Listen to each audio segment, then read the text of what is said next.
In the final days of the American Civil War, chaos ruled the South. Armies were collapsing, cities were burning, and somewhere among the ruins, a fortune vanished. This is the story of the Lost Confederate Treasury, a mystery that still haunts American history.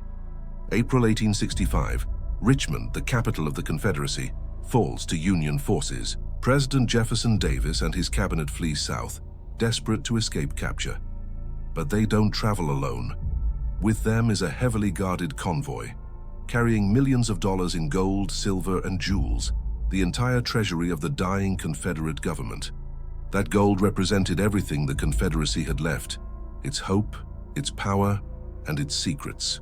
Eyewitnesses say the wagons left Richmond under the cover of darkness, loaded with chests marked medical supplies, but inside, coins, bars, jewelry, and foreign gold. The convoy moved slowly through Virginia, then into Georgia.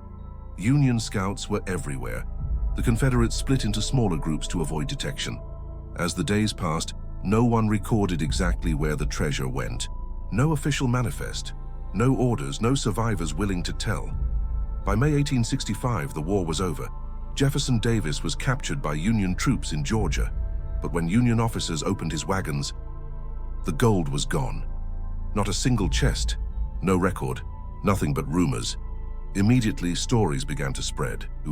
Some claimed Davis ordered his guards to bury the gold deep in the Georgia woods to fund a future rebellion. Others said Confederate soldiers stole it, each taking a share before disappearing into the chaos. And then there's the darker theory that Union soldiers found the treasure and quietly took it for themselves. According to one account, several Union officers suddenly became mysteriously wealthy after the war. No proof, no witnesses, just whispers. Years later, another rumor emerged, that part of the treasure was loaded onto a Confederate train headed west. But the train never reached its destination. Locals near the Chattahoochee River claimed to hear an explosion one night, and the next morning, twisted metal was found near the tracks. But no gold. Was it destroyed? Stolen? Hidden in the riverbed? No one knows. Decades after the war, treasure hunters began to search.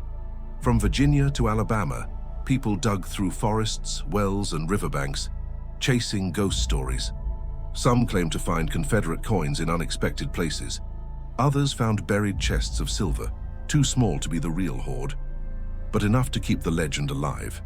Even the US government once investigated rumors that the gold was hidden in a Virginia bank vault. But again, nothing was ever proven. In recent years, new evidence has surfaced.